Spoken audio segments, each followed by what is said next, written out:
Karibuni sana katika kipindi chetu cha leo.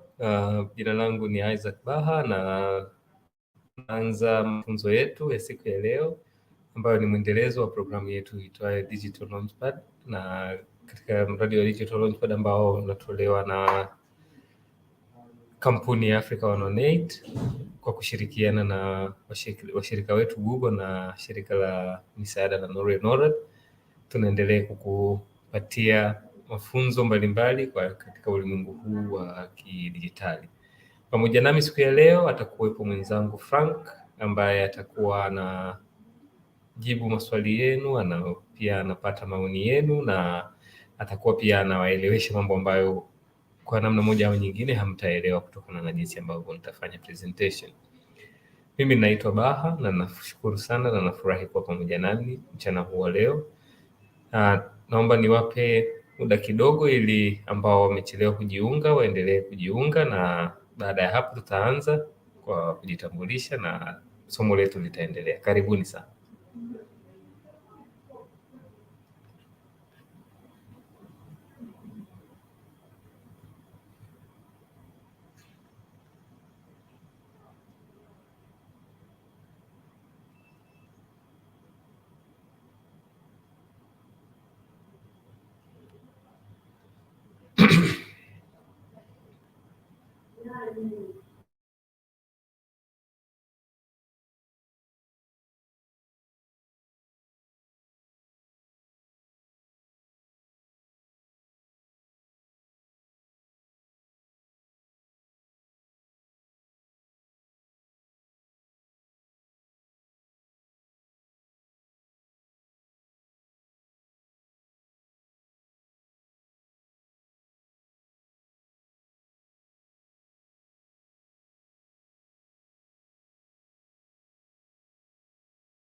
Kama tunavyoona, topic yetu ya leo inaitwa Staying Productive Online, na tunafurahi kwa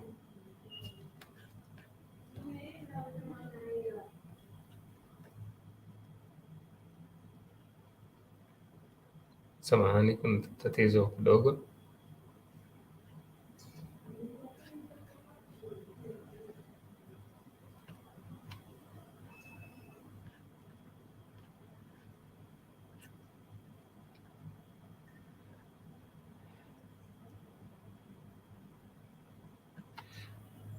Okay, tunaweza kuendelea sasa. Kama mnavyoona, topic yetu ya leo inaitwa Staying Productive Online, na kama nilivyowaambia hapo mwanzo, jina langu naitwa Baha, ni mfanyakazi na mkufunzi kutoka Africa 108. Nashukuru sana kuungana nanyi katika mchana huu wa leo na karibuni sana, na usisite jitambulishe kwa kuandika jina lako hapo katika chat box iliyoko pembeni au chini ya video ya hii live video yetu.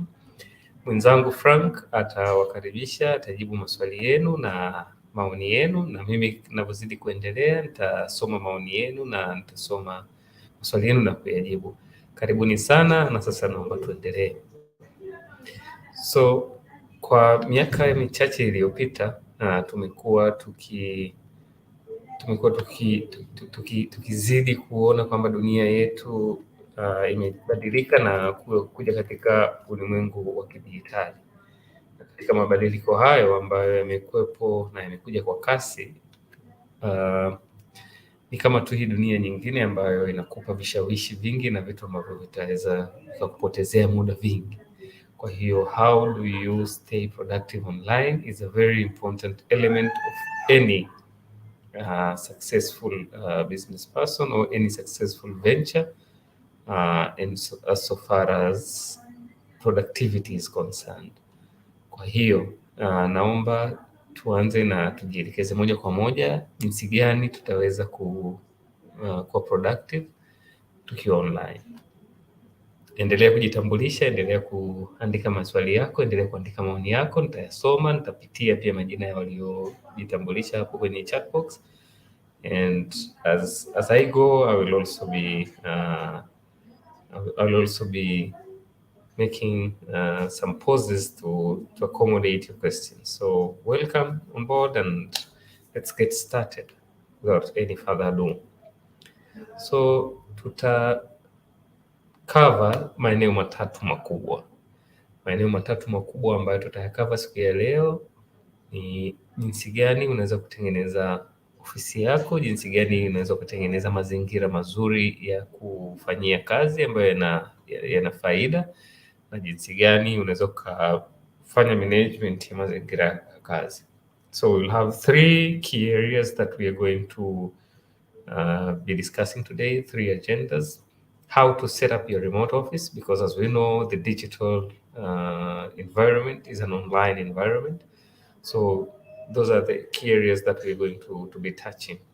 How to set up your remote office, how to build a productive work environment, and lastly, how to manage and maintain your well-being and as far as your online endeavors are concerned. So let's get going.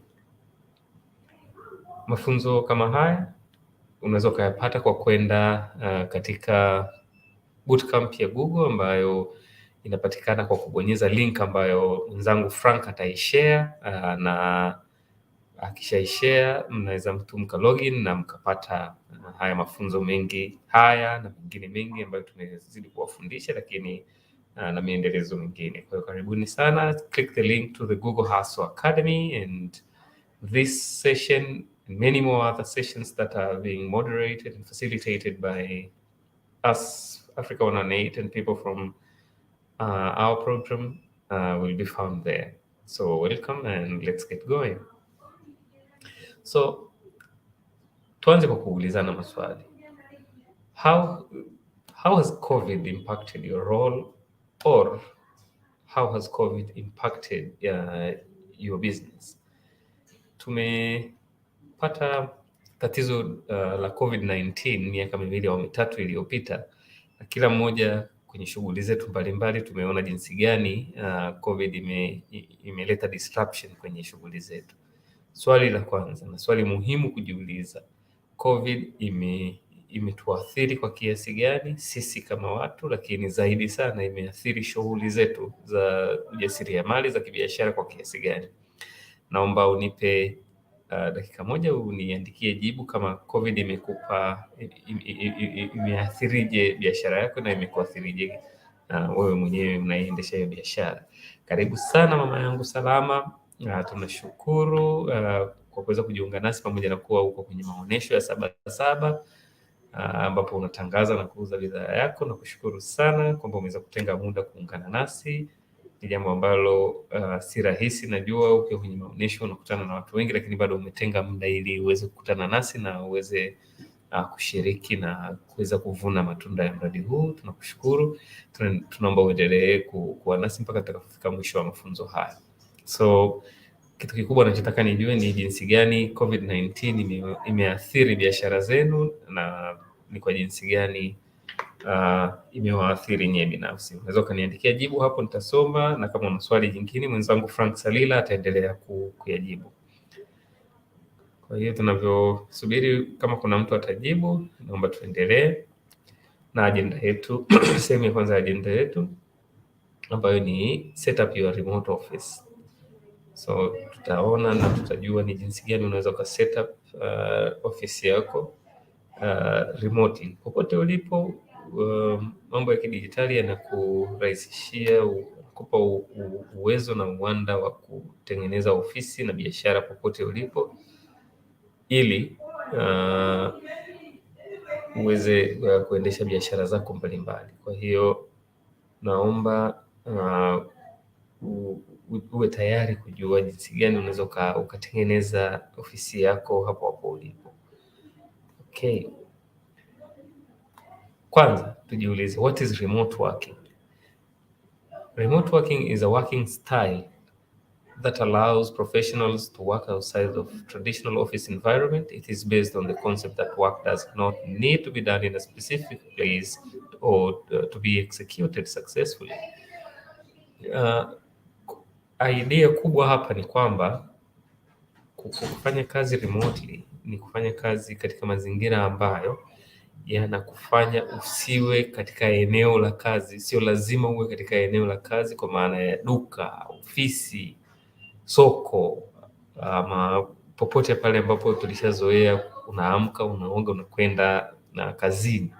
Mahali ambapo kwenye ulimwengu wa zamani kwa miaka ya nyuma ilikuwa ni kwenda kazini. Sio lazima ufanye kazi ukiwa eneo linaloitwa kazini. Kwa hiyo remote working ni ile arrangement ambayo inakufanya ufanye kazi popote pale ulipo. Sio lazima uamke asubuhi, uoge, ujiandae, uende kazini au kwenye eneo lako la kazi. Hapo hapo ulipo kazi yako inaweza ikaenda. That is what we call remote working. Na tunaweza tukajiuliza, wapi watu wanaweza wakafanya kazi remotely? Where can people work remotely? So kuna sehemu kadha wa kadha ambazo kwa kuzifikiria tu haraka haraka mtu anaweza akafanya kazi remotely. Kwanza, unaweza kufanya kazi nyumbani. Kama nilivyotangulia kusema, kwenye ordinary na sense ya kawaida ya neno kazi, kwa mazingira yetu na how we perceive things, kazi ni kazini, ni kitu ambacho lazima utoke nyumbani. Lazima fulani ameenda kazini, au baba au mama au mwenzangu au mimi naenda kazini. Huwa zamani tunafikiri ni lazima utoke nje ya nyumba, lakini huku tunapoenda na mahali ambapo teknolojia imetufikisha, sio lazima utoke nje ya nyumba yako, sio lazima utoke hata nje ya kuta za chumba chako.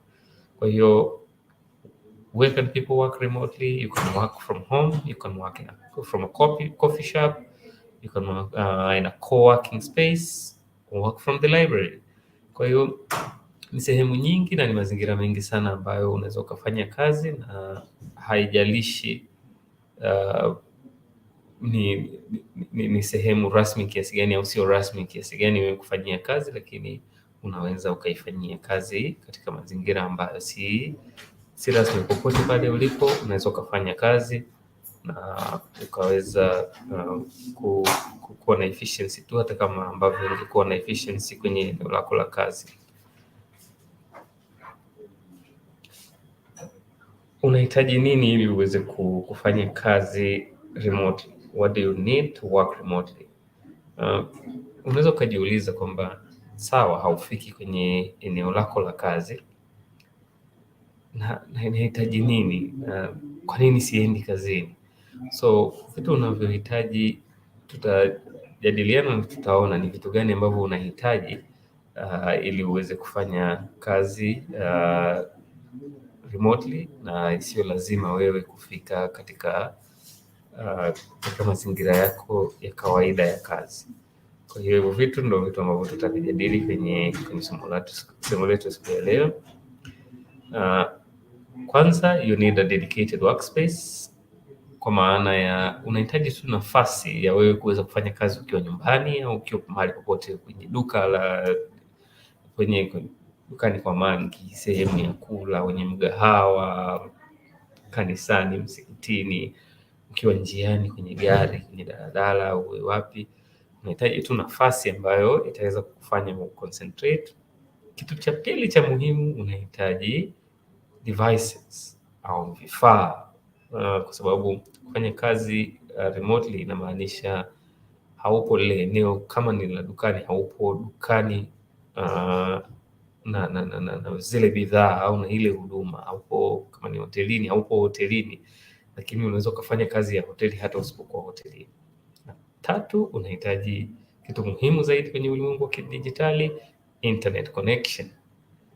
Unahitaji stable internet connection, isiwe connection zile ambazo sio nzuri, uwe na internet connection nzuri. Kwa hiyo unahitaji nafasi ambayo ni kuhitaji wewe na kifaa chako, lakini kifaa chako kiwe connected kwenye internet. Kama ni bando za simu, kama ni internet ya kuunganisha kwa kuweka ethernet cable, lakini you really need hivi vitu vitatu kufanya kazi ambayo ungeweza kuifanya kwenye eneo lako la kazi, lakini kwa ulimwengu huu wa kidijitali unaweza kufanyia hapo hapo ulipo. So unaweza ukatengeneza hii nafasi, na ndio msingi hasa wa ile somo letu la leo. You can create your own workspace at home, and this is how you just have to find a space inside your home. Alafu pili, hakikisha kwa ajili tu ya efficiency na uwezo wa kufanya kazi, isiwe kitandani, isiwe kwenye kochi, sehemu ambapo uta relax. Kisha you find a bed or couch, you set up a table and a chair. Hakikisha tu ni sehemu ambapo hewa inaingia vizuri, mwanga ni mzuri na umekaa vizuri, ili usiwe na distraction na usikae sehemu ambazo zitakufanya usinzie au ulale, kama vitanda au makochi yakiwa laini sana na mazingira ni ya usingizi, unaweza ukapitiwa. Kwa hiyo ni vitu ambavyo unatakiwa uangalie. Vitu ambavyo unahitaji kama tulivyoona, unahitaji nafasi, unahitaji devices kama simu au kompyuta au iPad, phones, tabs, pads, computers, a notebook. Vile vitu tu ambavyo unaweza kufanyia kazi ukiwa sehemu yoyote, kujua mambo yako na biashara yako inahitaji. Na kwa nchi yetu hii ni ambayo umeme bado haupo stable, ni kuhakikisha tu upo mahali ambapo pana umeme, ili vile vifaa, kwa sababu vinatumia umeme, ama viweke kwenye chaji, kwa maana ya computers kama desktop computers, lakini kama ni simu au laptop au iPad au tab, iwe na chaji na una mwanga, kwa maana ya kama ni sehemu ina giza, kuwe kuna taa ambazo zimewaka. Kwa hata kama sio umeme, unaweza ukawa sehemu yenye sola ukafanya kazi yako vizuri. Na kitu kingine, hakikisha kama nilivyosema kwamba una bando. Nadhani hiyo ndio njia rahisi ambayo Mtanzania unaweza ukaelewa. Stable internet connection.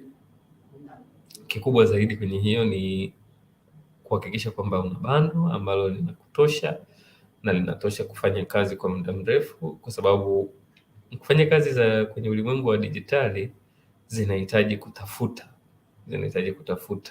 mambo online, zinahitaji kusearch vitu online, zinahitaji angalia mafunzo mbalimbali, kutafuta wateja, kunahitaji kujua wako wapi, unahitaji kuijua dunia. Kwa hiyo utakuwa unatafuta vitu vingi na utajaribu kuconnect na watu, na hiyo yote inatokana na wewe kubaki online. Kwa hiyo lazima uhakikishe una bando la kutosha, ama kama ni umeunganisha kwenye router au kama umeunganisha kwenye Ethernet cable, uhakikishe haisumbui. Sasa kila kitu kina changamoto zake, na hata ukifanya kazi at home there are challenges ambazo zinatokea. So hizo challenges ambazo zinatokea, kuna jinsi ambavyo unatakiwa uzi manage. So what are the challenges and how are we going to make sure those challenges do not affect our efficiency? We'll go through that and we'll see how what are the challenges. Na nawaalika tena muendelee kutupa comments zenu mbalimbali katika comment box. What are the challenges of working remotely, and how do you go about the challenges? So two very important lessons. Make sure you in these challenges that we're going to discuss, you know what are the challenges, and again, you know how to resolve those challenges. So as we said previously, let us dig deep into the challenges. So one of the biggest challenges of working remotely, I can say, is loneliness. Kwa kawaida watu ambao tumezoea kwenda kwenye mazingira ya kazi, tumeshazoea unakuwa kazini, kuwa na watu, unaweza kuwauliza kitu, mtu unaweza kumuona, unaweza kuzungumza naye.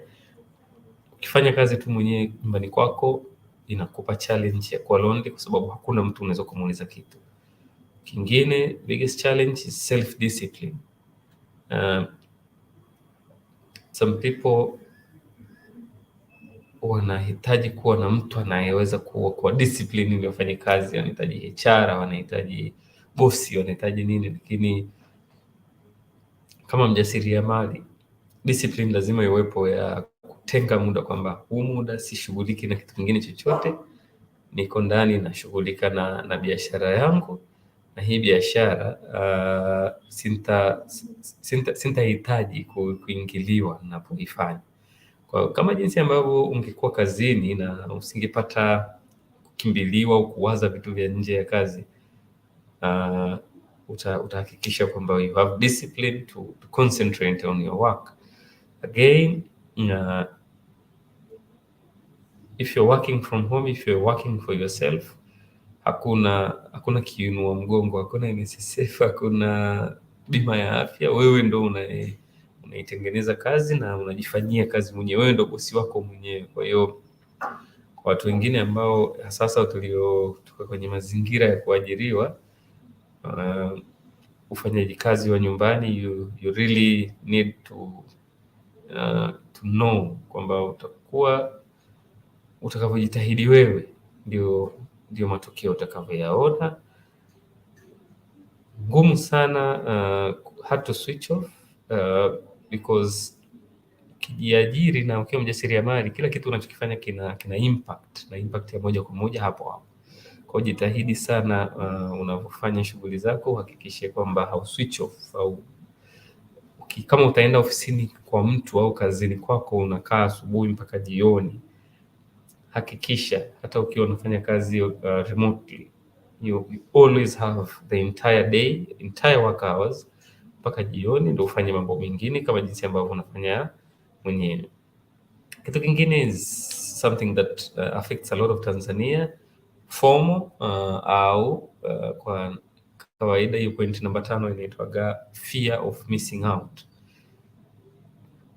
Tunapoingia kwenye ofisi zetu, tunapoingia kwenye sehemu zetu za biashara, tunakutana na habari mbalimbali, watu mbalimbali wenye habari zinazo trend, stories za mjini na nini, ambazo naombea ambao tunashirikiana. Sasa challenge iliyopo kubwa ni kwamba ukifanya kazi mwenyewe na ukifanya kazi nyumbani kwako utakosa hii, lakini ukiangalia ukiweka kwenye mzani, sasa ikikuhitaji uweke kwenye mzani wa kulinganisha na kuweka kwenye mzani,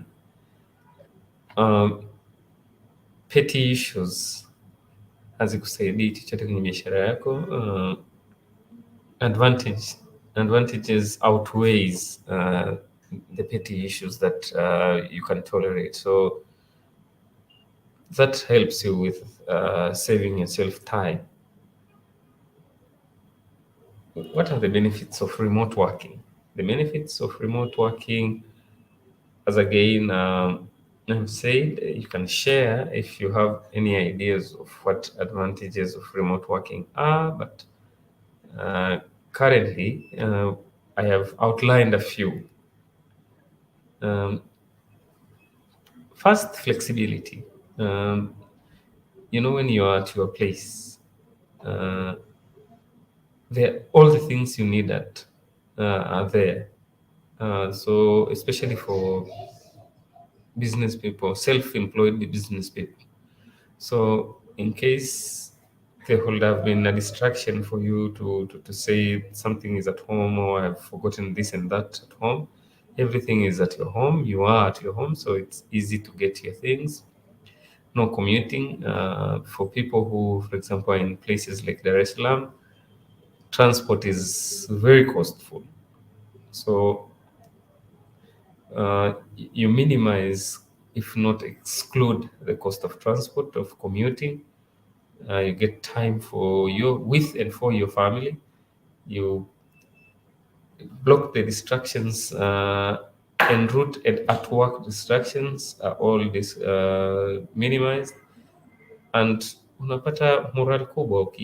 Self-employed, you're yourself champion. Kwa hiyo kuna faida kama hizi chache ambazo nimeziona hapa, kwamba unakuwa flexible. Unaweza kama ni mtu ulijiajiri kwa maana mjasiriamali, you can have all your working production items and sellable items at your disposal.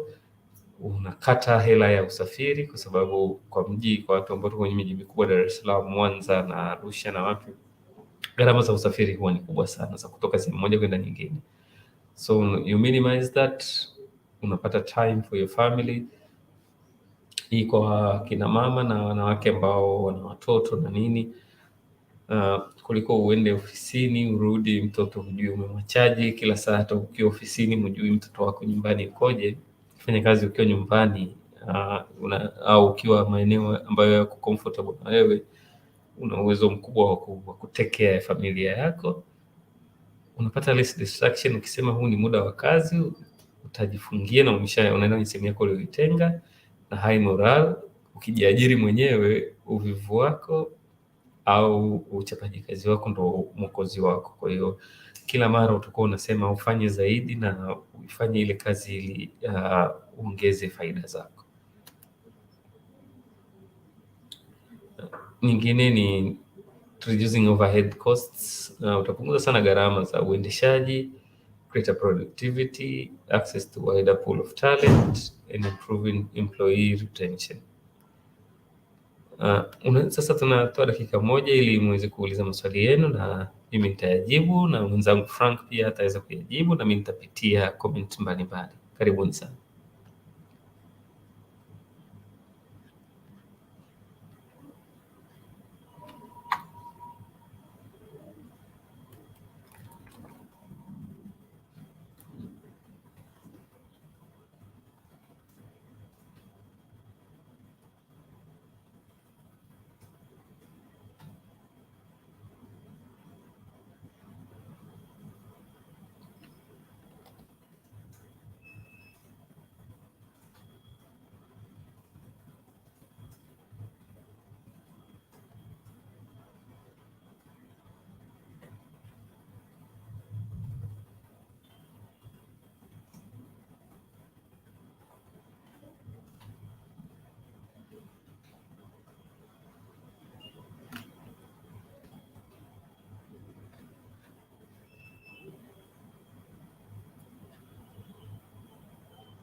Asante, naona kuna maswali.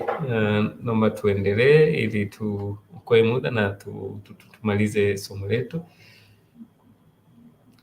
So we go to the next element, which is build a productive work environment.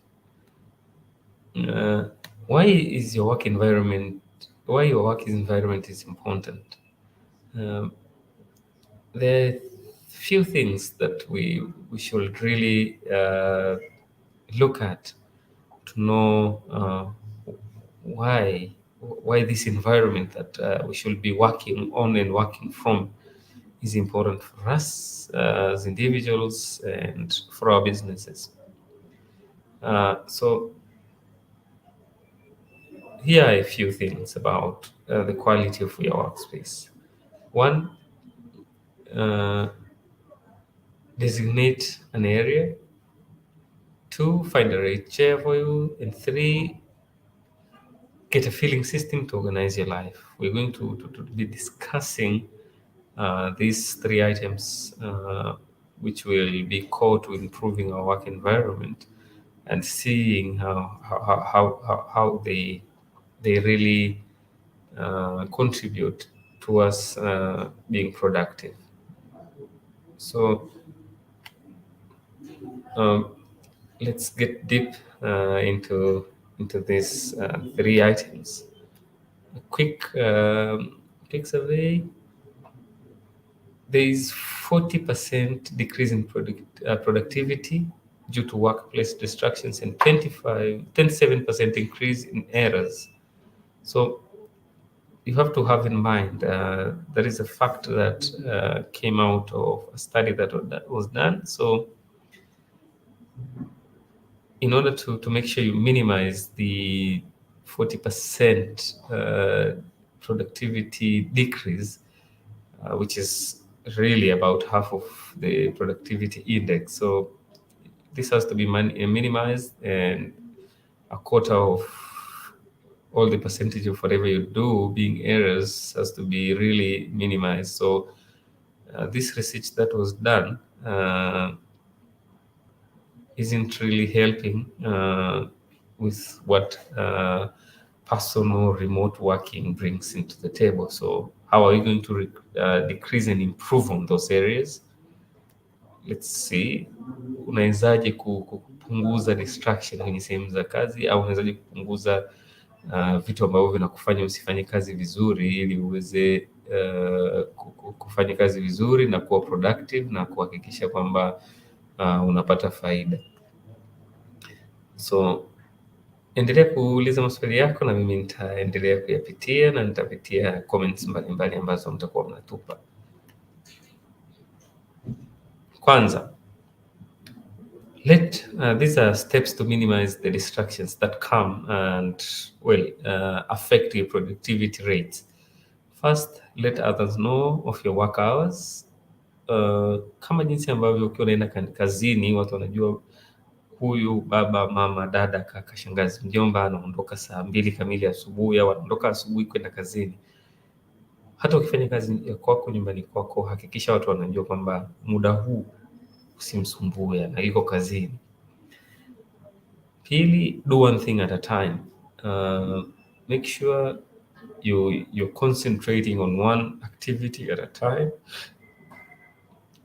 Another thing is avoid audiovisual equipment at all. Radio, TV, kelele za aina zozote ambazo hazihusiani moja kwa moja na kazi yako. Put away all the pets. Kuna watu tuna paka, tuna mbwa, wale wanyama wa nyumbani ambao wanaweza kutusumbua, na kama tu kazini ukifanya you engage yourself into one activity, make sure you have breaks, pauses between the activities. As you do in a regular office setting, there are always breaks and times and pauses in between the jobs. Kwa hiyo usijinyime sana pia ukiwa nyumbani kwamba nataka kufanya kazi ndio ufanye kazi hii siku nzima. Jipe breaks. Make sure you also give your brain a pause, kwa sababu tunajua ukifanya kazi moja kwa kupumzika mara chache unaifanya vizuri zaidi kuliko kufanya tu kazi moja siku nzima. Utajikuta kuna sehemu you're just dragging yourself to finish the task, lakini productivity ni ndogo sana. So how can you improve productivity within teams? That was for individuals. So now let's see how you improve your productivity. Okay, so kama tunavyoona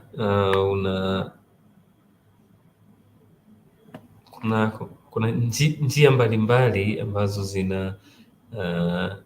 zinaweza kufanya uimprove timu yako, na njia hizo ambazo ziko online ni softwares ambazo unapewa ili kutrack ufanyaji kazi wako, ndo kama hizo Trello na Asana na nini. Lakini all in all, hakikisha kazi yako ina vision and deliverables. You know exactly where you're going, where you have a bigger picture of what your future holds. What do you want to be? Where do you want to be? And then know who comes in when and what are the deliverables.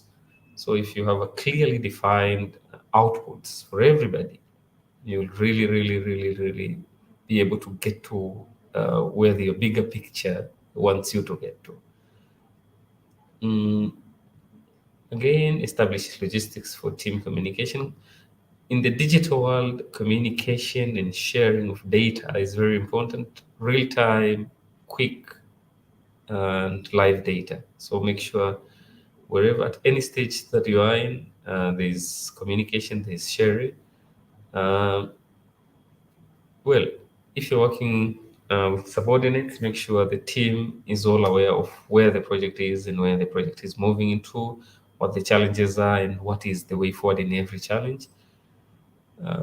Track the quality and the status of the project, and identify the challenges, the bottlenecks. So ukiwa na hizo element tano, uwe na maono yako yanasemaje, yale maono yako na ndoto zako zilipo unafikaje, nani anatakiwa akufikishe pale, nani anachangia kiasi gani ili kufika pale, mnawasiliana kiasi gani kuhusu jinsi ya kuifikia ndoto, wewe na watu wako katika timu, mna uwazi kiasi gani kwenye hii timu yenu, na huwa unapima ni jinsi gani ambavyo mnasogea na jinsi gani mnavyoendelea na project yenu. Hivi vitu ukiwa una control navyo itakusaidia sana. Tuone sasa tena statistics nyingine. 70% ya makosa na nisiite makosa, 70% ya upungufu ule kwenye sehemu za kazi kwa kweli ni kutokana na poor communication. So make sure there is constant communication, constant effective communication between you and your team members. Everything is open, everything is known, and everything is responded to. Karibu sana Nasri Sulemani, na tunashukuru kwamba tumeona comment yako, na tunakuomba uendelee kuwa nasi, uendelee kupata madini mbalimbali ambayo yatakusababisha ufanikiwe katika biashara yako. So tuendelee kuona. So ukiwa online kuna njia mbalimbali za kuweza kuwasiliana na watu. Kuna wengine wanatumia Google Hangouts, kuna wengine wanatumia Slack ambayo ni platform inayoweza track efficiency, lakini communication iwe rahisi zaidi, ambayo unaweza kutengeneza channels mbalimbali kwenye Slack. Unaweza kutumia HubSpot na unaweza kutumia Gmail emails, ambazo ndio njia rahisi zaidi.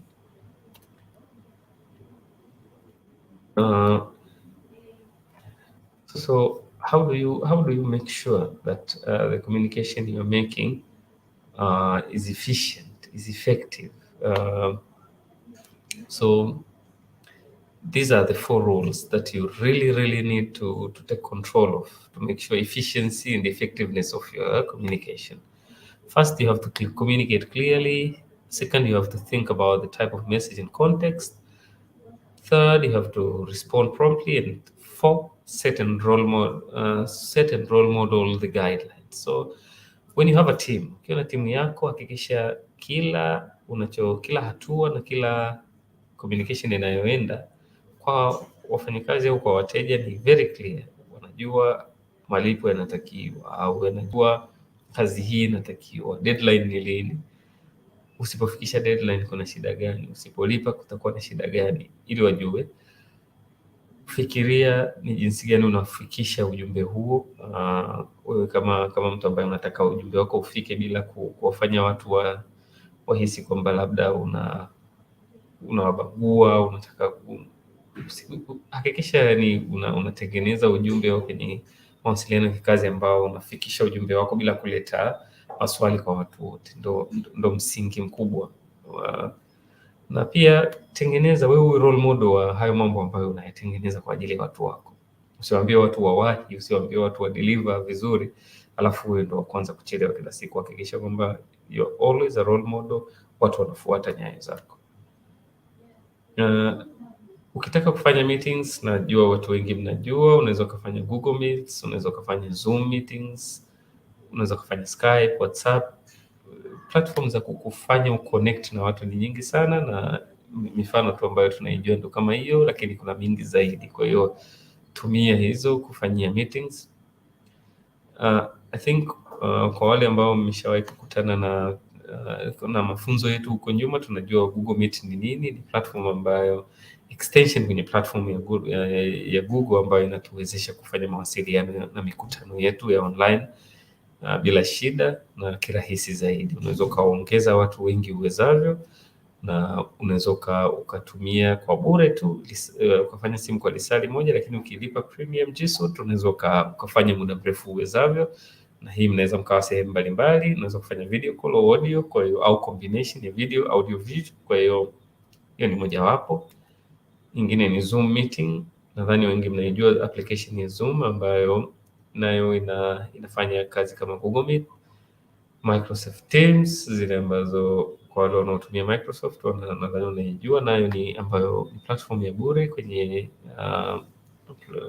extension ya platform huduma za Microsoft ambayo nayo inafanya kazi ile ile kama Google Meet.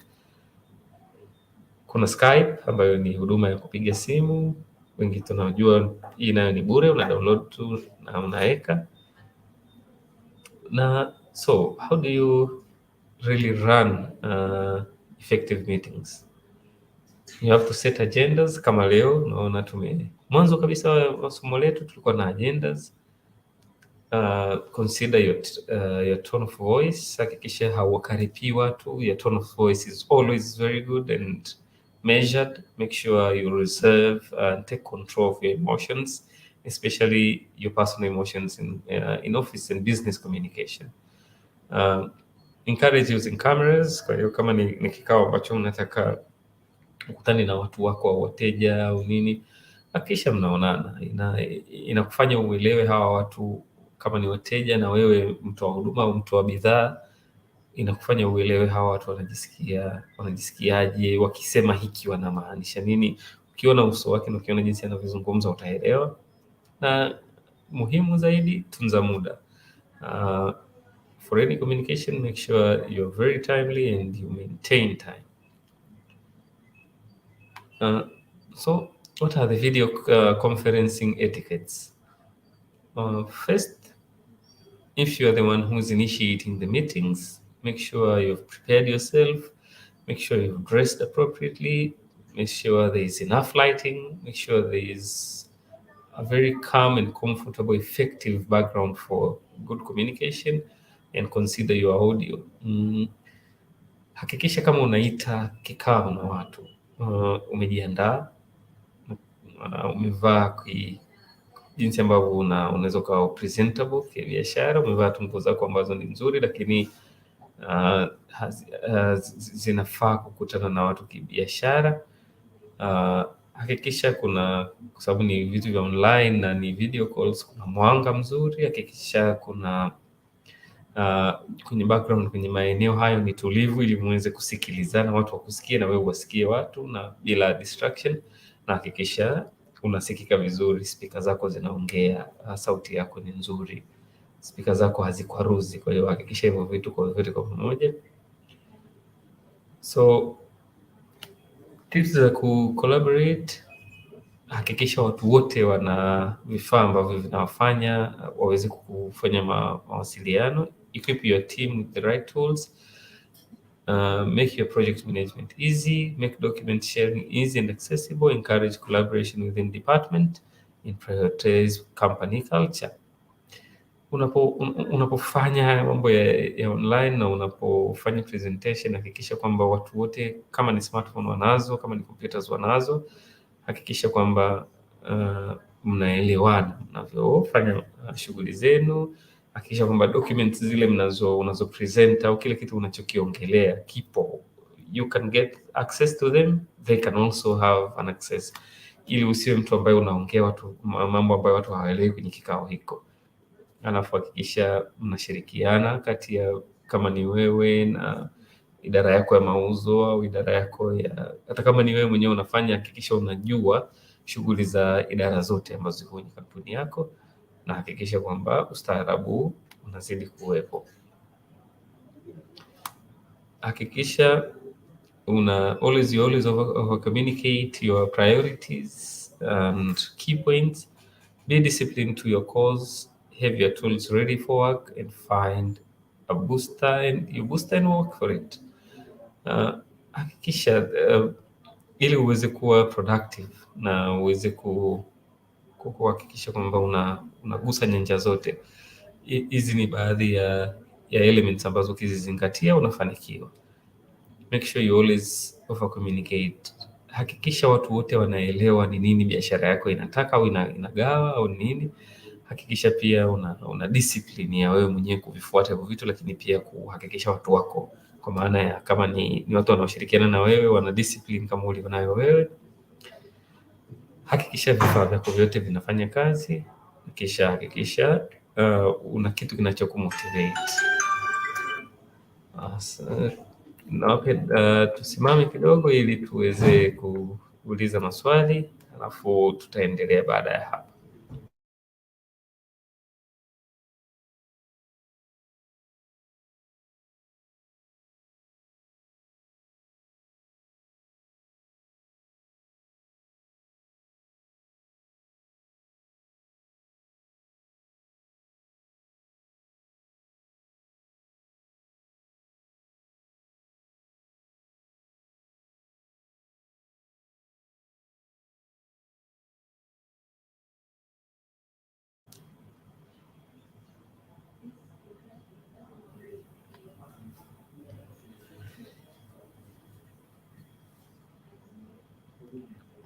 Asante, naona hakuna maswali, basi tuendelee.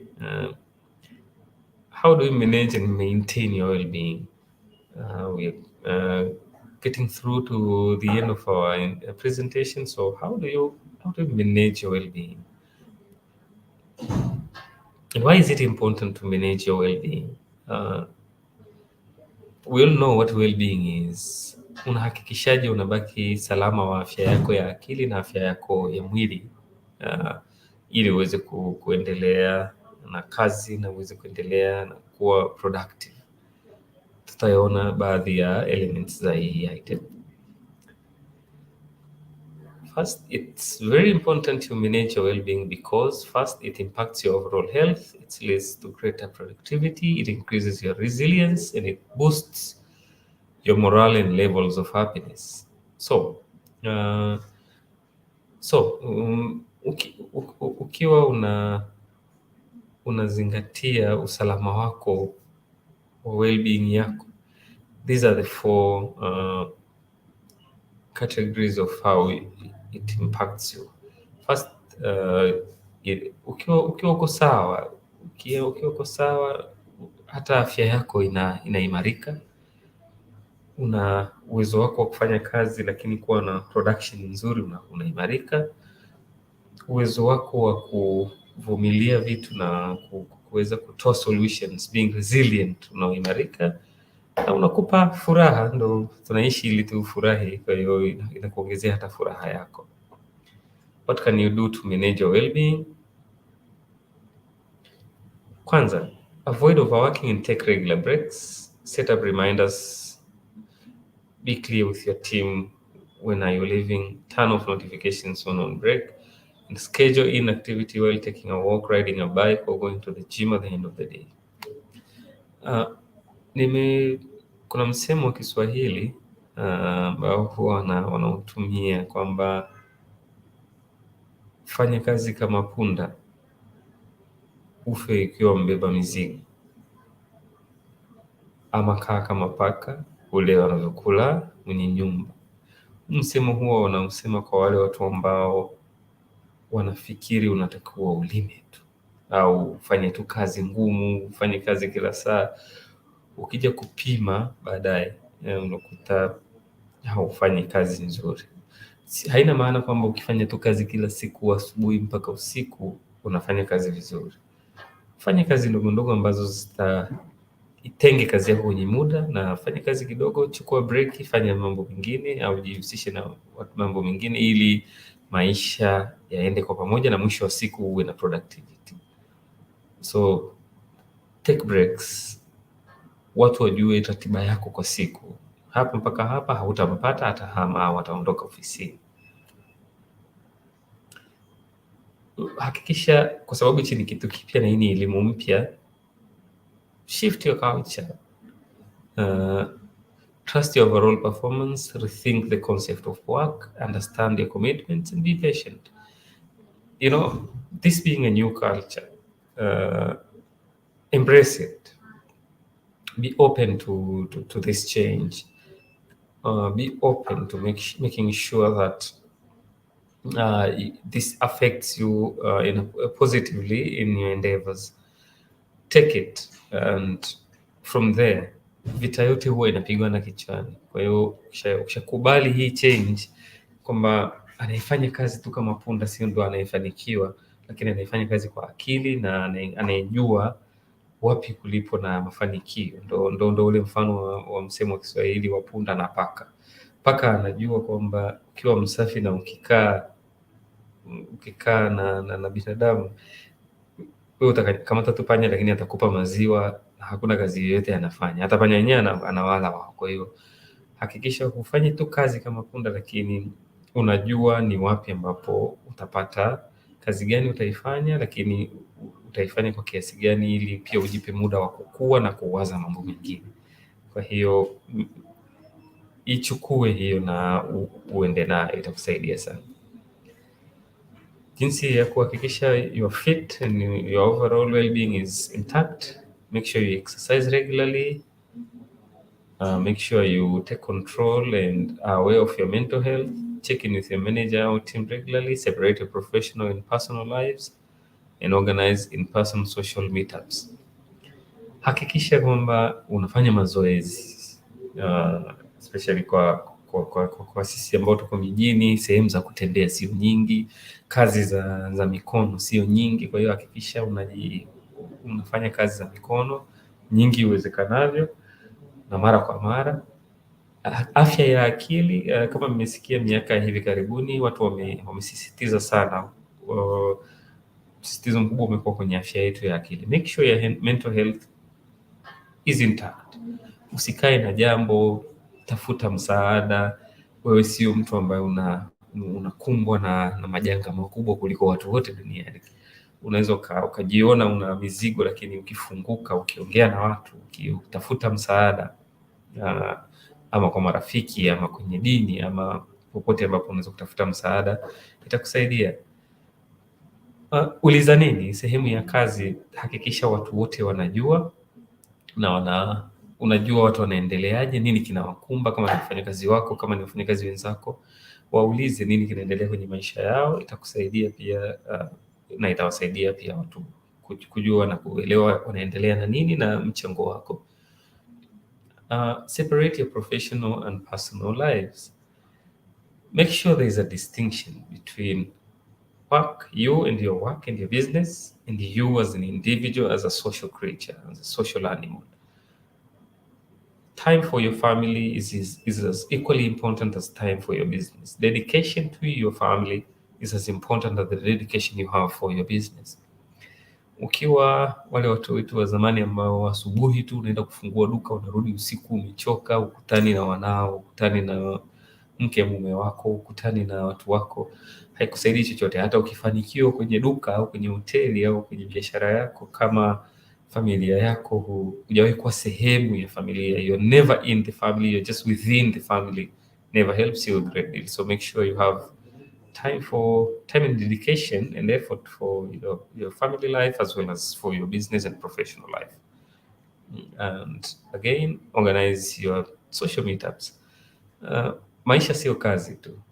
Furahia na wenzako, toka, unganeni, ongeeni, furahia maisha na itakusaidia sana kufanya maisha yako yawe easy. Karibuni kwa maswali kabla hatujafunga kipindi chetu cha leo. Nawapa dakika moja ili tuulize maswali, na mimi naelekea ukingoni mwa mafunzo yetu. Asante sana Mama Salama Mwankemo, nashukuru sana kwa kuwa nashukuru sana, pamoja na kuwa niko busy, nimetenga muda kwa ajili yenu na niko on and off, lakini nimepata kitu. Tunakushukuru sana Mama Salama. Tunajua kwenye maonyesho una mambo mengi ambayo yanaendelea, lakini hata hii ya wewe kutupa tu muda wako imetufurahisha na tunaishukuru we appreciate it a lot.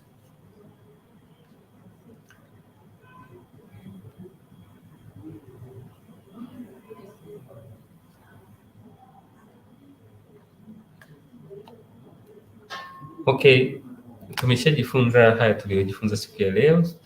What are the next steps? The next steps is first enroll into learndigital.withgoogle.com/digitalskills/courses.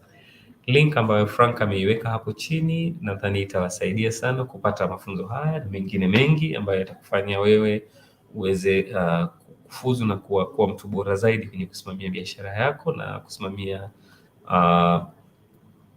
na mahusiano yako kazini pamoja na wafanyakazi wako au wafanyakazi wenzako. Frank ameiweka hiyo link na naamini mtaitumia na mtaweza kujifunza kupata mengi zaidi. Nenda kwenye bootcamp Google Hustle Academy kama nilivyosema, ile bootcamp ya kwanza. Vitu vyote hivi ni free na vinapatikana mtandaoni, unaweza ukaendelea kujisoma. Unaweza ukatufollow Africa 118 kwenye Facebook, Twitter na Instagram. Digital Skills for Africa kama zinavyoonekana hapo, na sisi tunazidi kuupdate, tunazidi kupost mambo mbalimbali ambayo tunayafundisha. Na tumefikia mwisho wa mafunzo yetu kwa siku ya leo. Naamini tumejifunza vitu vingi sana, kwa jinsi gani unaweza kuwa productive, kwa jinsi gani unaweza kutenga muda wako na kujipa efficiency wewe katika kazi zako. Nakushukuru sana mama yetu Salama, tunashukuru wengine wote mliojiunga nasi, tunakushukuru sana kaka Nasri. Mungu aendelee kuwabariki. Asanteni sana, mpaka siku nyingine. Mimi naitwa Baha na mwenzangu anaitwa Frank. Karibuni sana na nashukuru.